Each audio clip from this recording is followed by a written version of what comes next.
बाइस्ट opinion के नए अंक में आपका स्वागत है दोस्तों। झारखंड में जब से विधायकों की सैलरी को बढ़ाया गया है, 50% लोग कह रहे हैं बढ़ाया गया है। पहले उनको 40,000 मिलता था, अब उनको 60,000 मिलेगा। जो मंत्री हैं और जो राज्य मंत्री हैं, जो भी मंत्री हैं, उन सबका वेतन जो है अब 85,000 हो जाएगा। मुख्यमंत्री जी को 1 लाख मिलेगा और जो स्पीकर हैं उनको 98,000 मिलेगा। और जब से ये वेतन बढ़ा है, सड़कों पे कुछ नहीं हो रहा है, क्योंकि इसका संबंध जो है सीधे सीधे आम लोगों से तो है नहीं। इसका संबंध जो है वो विधायकों से है। और जो विधायक हैं उनकी सैलरी बढ़ रही है तो वो अपना मुंह क्यों खोलेंगे?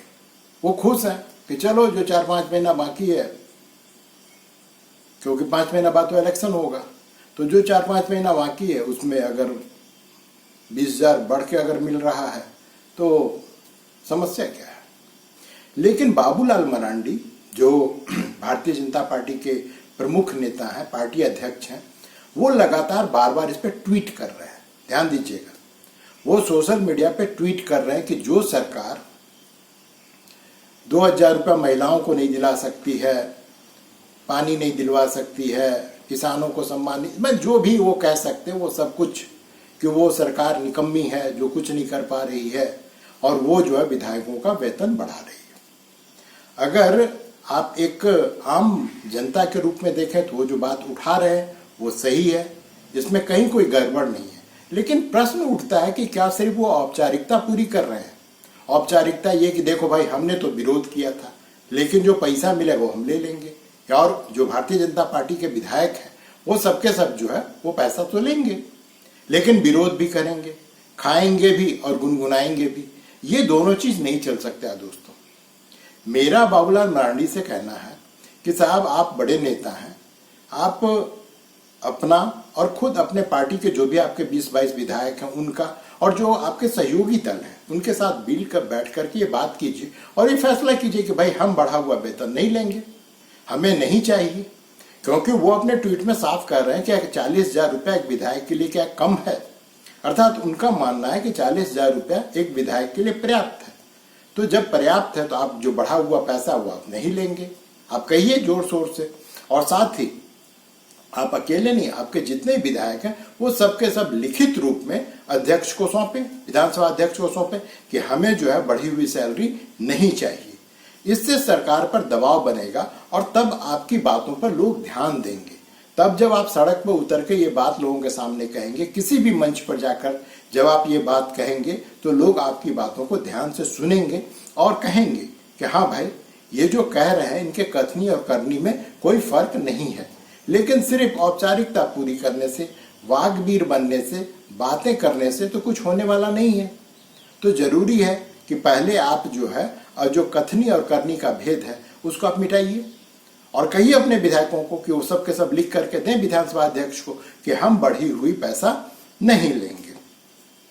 ये तो रही बात दोस्तों विधायकों का जो वेतन बढ़ा है उस पर जो है बाबूलाल मरांडी की क्या प्रतिक्रिया है। लेकिन और जो सरकार में हैं या सरकार में नहीं है वो सबके सब इस पर खामोश हैं। और कुछ जो कांग्रेस के विधायक हैं और कांग्रेस के मंत्री हैं उन्होंने इसको जस्टिफाई करने की कोशिश की। उन्होंने कहा कि महंगाई बहुत बढ़ गई है, हम लोगों का वेतन बढ़ना ही चाहिए।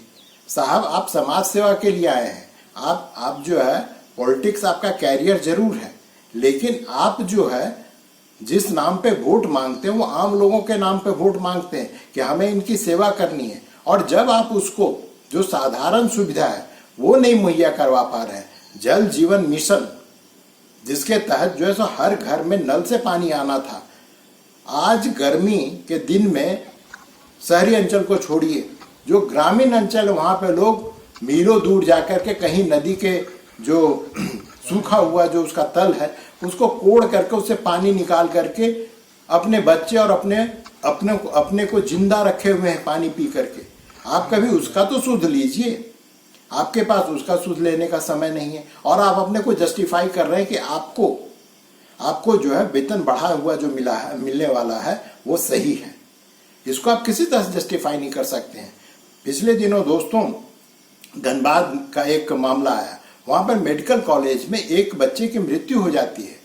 उसको घर ले जाने के लिए उस उस बच्चे की लाश को घर ले जाने के लिए एम्बुलेंस तक मुहैया नहीं करवा पाती है सरकार। उसका बच्चा उसका बाप जो है अपने बच्चे की लाश को हाथ में लेकर के घर की ओर जा रहा है। इससे ज्यादा शर्मनाक स्थिति किसी भी सरकार के लिए हो ही नहीं सकती है।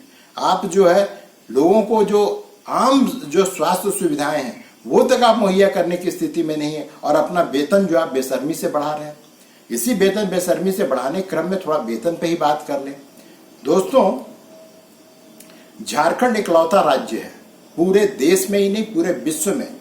यहाँ पर 3 महीना पहले इंजीनियरों को पूरे धूमधाम के साथ में नियुक्ति पत्र बांटा गया। हर अखबार में उसे छापा गया, प्रमुखता से छापा गया, फोटो छपी और सबके सब बड़े खुश थे। आज 3 महीना बाद भी उन लोगों को, उन इंजीनियरों को जिनको नियुक्ति पत्र बांटा गया, उन्हें आज तक कहीं पे पोस्टिंग नहीं दी गई है, अर्थात उनकी ज्वाइनिंग नहीं करवा पाई है ये सरकार। तो क्या वो जो नियुक्ति पत्र मिला है उसे वो अपने घर के दीवार पर ठोक के टांग दें तस्वीर की तरह, और आते जाते लोग देखें कि हाँ भाई इसको सरकार ने नौकरी दी थी लेकिन इसको वेतन नहीं दिया जा रहा है। आप इंजीनियर की नियुक्ति क्यों नहीं कर पा रहे हैं? क्योंकि आपके पास में वेतन देने के लिए पैसा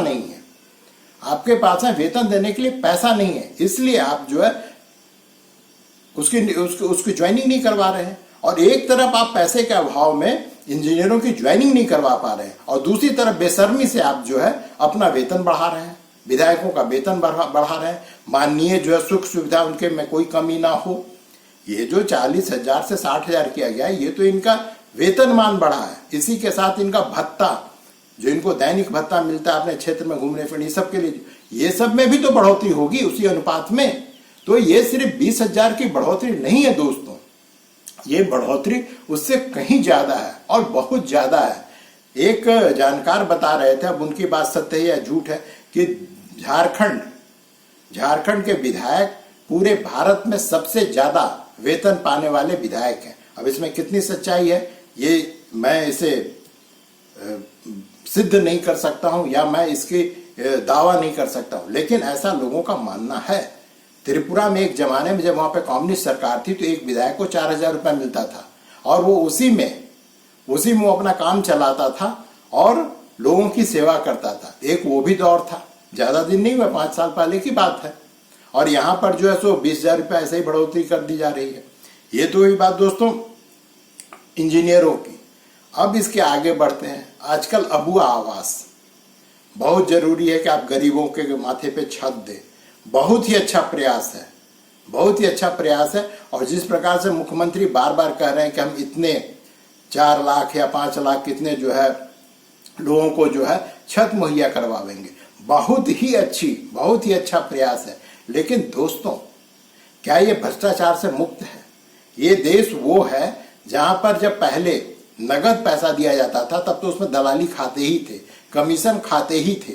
अब स्थिति ये है कि जब डायरेक्ट उनके बैंक में, लाभुक के बैंक में जब ट्रांसफर किया जाता है, तब भी वहां पर पंचायत और पंचायत सेवक आकर के जिस दिन बैंक में पैसा है उसके दूसरे दिन वसूली करने पहुंच जाता है। एक वीडियो देखिए जो काफी अभी वायरल हो रहा है, इसको देखिए। ये बात मैंने देखा आप मार पर करा दिए ना चुगली करे वाला की तरफ लेकिन नाना ना करता है या तो पैसा कमा रहा हां जाए बैठे जिन्हें वो पापा की करके बैठे करना लगता है। वीडियो में साफ दिखाई दे रहा है कि जो पंचायत सेवक है वो उससे पैसा ले रहा है, लाभुक से 7,000 रुपया वसूल रहा है कि 8,000 10,000 कितना भी वसूल रहा है। हालांकि इस व्यक्ति को इस पर केस हो गया और इसको संभवतः पुलिस ने गिरफ्तार भी कर लिया है और इसको कड़ी से कड़ी सजा भी होनी चाहिए। लेकिन ये तो वो है जो पकड़ा गया है। लेकिन आप एक ही व्यक्ति, अबुआ आवास से का लाभुक एक भी व्यक्ति से आप जाकर के कोई भी व्यक्ति आपको नहीं मिलेगा जो ये कह दे कि हमें एक पैसा नहीं देना पड़ा और बिना किसी कमीशन, बिना किसी रिश्वत के हमको अबुआ आवास मिल गया है। लेकिन इसके बावजूद इसके बावजूद सरकार प्रयास करे कि भ्रष्टाचार को रोके, लेकिन इसके बावजूद मैं अबुआ आवास के समर्थन में हूं। इसलिए समर्थन में हूं दोस्तों, अर्थव्यवस्था का, इकोनॉमिक्स का एक बड़ा ही अजीब सा थ्योरी है कि किसी भी अर्थव्यवस्था को जो ब्लैक मनी होता है वो उसको तेजी प्रदान करता है। मान लीजिए कि अगर वो व्यक्ति उसे 7-8 हजार 10 हजार जो भी वो मांग रहा है पंचायत सेवक, अगर उसको ना दे तो एक तो पहले उसको लाभ नहीं मिलेगा, और दूसरा किसी न किसी कोई ना कोई कागज के जंजाल में फंसा करके उस गांव में अबुआ आवास का आवंटन ही नहीं होगा, क्योंकि सरकार पंचायत सेवकों पर लगाम लगाने की स्थिति में नहीं है। चुनाव का समय है, वो किसी से भी पंगा लेने की स्थिति में नहीं है, क्योंकि ये पंचायत सेवक होते हैं, जो घूसखोर हैं, जो पैसा खाते हैं, वो कहीं ना कहीं जो भी सरकार हो, आज चंपई सरकार है, पहले हेमंत जी की सरकार थी, उससे पहले भारतीय जनता पार्टी की सरकार थी, ये कहीं ना कहीं अगर ये दुखी होंगे तो सरकार के खिलाफ वोट करवा देगा, और अगर ये खुश होंगे तो स्वाभाविक है कि सरकार के पक्ष में वोट करवावेगा। तो सरकार इससे पंगा लेने की स्थिति में नहीं है और ये पैसा बनावेगा ही। आप किसी भी पंचायत चुनाव के समय जाइए, देखिए कि उसकी आर्थिक स्थिति क्या है जो उम्मीदवार है, और जीतने के 6 महीने बाद जाइए, उसके पास में आपको कम से कम 1 4 चक्कियां, मैंने 1 गाड़ी, और उसका घर होगा, सब कुछ बदल जाता है। आखिर ये बदलता कैसे है? क्योंकि सीओ, एसडीएम से लेकर के जितने नीचे के अधिकारी हैं और ये पंचायत सेवक, इन सबके बीच जो है ऐसी मिली भगत है कि इसको तोड़ना लगभग असंभव है। जब तक कि आप कुछ सीओ को हमेशा के लिए नौकरी से न निकाल दें, पंचायत सेवकों को उनके पद से न हटा दें, और ये सब अधिकार सरकार के पास में है, लेकिन सरकार की में इच्छा शक्ति का इतना अभाव है कि इस तरह के कदम की आप कल्पना इनसे या उम्मीद इनसे आप नहीं कर सकते हैं। इसके और जबकि देश में इतनी बेरोजगारी, इतने लोग भरे पड़े हुए हैं, इतनी सारी प्रतिभाएं यहाँ पड़ी, अरे हटाओ उसको, तुरंत दूसरे को नियुक्त करो, और अगर वो भी ऐसे बेईमानी करता उसको भी निकालो। सिंगापुर का उदाहरण है, 60 के दशक में वहां भी ऐसा ही बहुत भ्रष्टाचार था। वहां पे जो सरकार बनी उसने सबसे पहले क्या किया कि सारे ब्यूरोक्रेट्स की नौकरी खत्म कर दिया, बोला नए की नियुक्ति करो, क्योंकि ये भ्रष्ट को सुधारा नहीं जा सकता। और ये स्थिति झारखंड नहीं पूरे देश में बनी पड़ी है कि आप जब तक इनको इनके पद से विमुक्त करके उसके बाद इनको जब तक जेल में नहीं डालेंगे, और जितनी रकम इनको आपने वेतन के रूप में दिया है या फिर जितनी रकम इन्होंने भ्रष्टाचार करके बनाया है, इन सब की जब तक उगाही नहीं करेंगे तब तक भ्रष्टाचार पर लगाम नहीं लगा सकते हैं। ये जो विधायकों का वेतन बढ़ना है, ये तो सिर्फ बहाना है। आप विधायकों की जाकर के देखिए, एक आध आपको अपवाद मिलेंगे, नहीं तो रातों रात जिस तरह से पंचायत सेवक, पंचायत मुखिया लोगों का जीवन बदल जाता है चुनाव जीतते ही, क्या विधायकों का जीवन नहीं बदलता है? उनके जीवन में भी इसी प्रकार का बदलाव आता है। उनके भी जो रहन सहन से लेकर के उनके ठाठ बाट में तुरंत रातों रात बदलाव आ जाता है। तो ये भारत में आज के तारीख में जो पॉलिटिक्स है, हम तो कहते हैं कि जिस प्रकार से जेपीएससी पास करके एक उम्मीदवार अपने परिवार और अपना सबका जीवन बदल लेता है, उसी तरह से जो पॉलिटिशियन है वो जब अगर एमएलए बन जाते हैं तो उनका जीवन बदल जाता है। वो अगर मुखिया बन जाता है, पंचायत सेवक जो भी बन जाता है, उसका जीवन रातों रात बदल जाता है। तो पॉलिटिक्स अब एक कैरियर है भारत में। पॉलिटिक्स में इतनी जो मारामारी हो रही है, इतनी गलाकाट जो प्रतिस्पर्धा जो बढ़ते जा रहा है, उसका मुख्य कारण ये है कि अब ये कैरियर है, और जो कैरियर है स्वाभाविक हर कोई अपनी नौकरी बचाना चाहता है, हर कोई अपनी खाल बचाना चाहता है, और अब वो भारत में हो रहा है। विषयांतर हो गया था, आते हैं मुख्य विषय पे। तो जो वेतन जो बढ़ा है विधायकों का, उसको जिस प्रकार से जस्टिफाई किया जा रहा है, ठीक है, वो बेशर्मी की हद है। आप इससे ज्यादा बेशर्म नहीं हो सकते। और उस राज्य में जहां पर कि आप शहर से 5 किलोमीटर किसी तरफ नॉर्थ ईस्ट वेस्ट किसी भी तरफ आप चले जाइए, आप जब गांव में जाएंगे और वहां की जब दुर्दशा देखेंगे, न बिजली है, न पानी है, न स्वास्थ्य सुविधा है, तो देख करके आपका कलेजा पसीज जाएगा। अगर आप मनुष्य हैं तो आप द्रवित हो जाएंगे, दुखी हो जाएंगे। और सबसे मुख्य चीज है कि झारखंड के पास में सारे संसाधन है, यहाँ पे खनिज है, कल कारखाने हैं, सब कुछ है, उसके बावजूद यहाँ से पलायन होता है। जब बिहार से ये अलग हुआ तो ये उम्मीद की गई थी बिहार तो खत्म हो जाएगा, तो बिहार में भी तो वही स्थिति है। वहां पे न खनिज है, न कल कारखाने हैं, तब वहां से लोग पलायन करते हैं। तो समझ में आता है झारखंड के पास सब कुछ है, उसके बावजूद जब लोग यहाँ से पलायन करते हैं तो ये बैठ करके सोचने का, खास करके जो हमारे डिसीजन मेकर्स हैं, जो नीति नियंत्रक लोग हैं, जो हमारे मुख्यमंत्री हैं, जो यहाँ के बड़े बाबू लोग हैं, ब्यूरोक्रेट्स हैं, इन सबको मिल बैठ करके सोचने की जरूरत है कि बिहार और झारखंड में कोई अब अंतर नहीं, इतनी समानता क्यों है भाई?